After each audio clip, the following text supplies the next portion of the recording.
वाढत्या गुन्हेगारी विरोधात श्रीरामपूरकरांनी एल्गार पुकारलाय। श्रीरामपूर शहरात आज महामोर्चा निघतोय।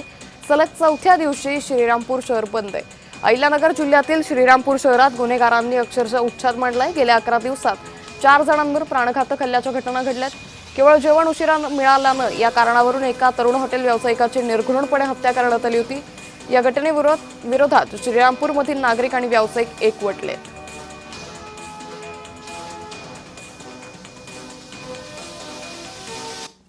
अहिल्यानगर जिल्ह्यातील श्रीरामपूर या ठिकाणी जे आहे गुन्हेगारीने उच्छाद मांडला आहे आणि मागील काही दिवसांमध्ये बघितलं तर अनेक गुन्हे या ठिकाणी घडली, ज्यामध्ये प्राणघातक हल्ले असतील, खून असेल, दरोडे असेल, या संपूर्ण प्रकरणामुळे जे आहेत कुठेतरी कायदा सुव्यवस्थेचा प्रश्न निर्माण होत असताना श्रीरामपूरकरांनी या वाढलेल्या गुन्हेगारी विरोधात जे आहेत रणशिंग फुंकला आहे आणि गेल्या 3 दिवसांपासून जे आहेत श्रीरामपूर बंदची हाक दिलेली आहे। आणि या बंदच्या हाकेमध्ये जे आहेत श्रीरामपुरातील व्यापाऱ्यांनी जे आहेत उत्स्फूर्त प्रतिसाद जो आहे तो देताना मिळताना पाहतोय। आणि एक आपण जर बघितलं तर या संपूर्ण घटनाचक्राची जी सुरुवात झाली कुठेतरी एका विषयाला धरून हा संपूर्ण आंदोलन सुरू झाले, ते म्हणजे शनिवारी जे आहेत या ठिकाणी एका 34 वर्षीय हॉटेल व्यावसायिक आकाश दुबैया याची जी निर्घृणपणे हत्या करण्यात आली। त्यानंतर जे आहे जे संपूर्ण शहर जे आहे या गुन्हेगारीच्या विरोधात जे आहेत या ठिकाणी आता रस्त्यावर उतरल्याचं पाहायला मिळत आहे। आणि आज या ठिकाणी जे आहेत या श्रीरामपूर शहरातील टोळी युद्धातील या टोळ्यांच्या बंदोबस्त करावा या मागणीकरता आज महामोर्चाचं आयोजन करण्यात आलेलं आहे। नेमकी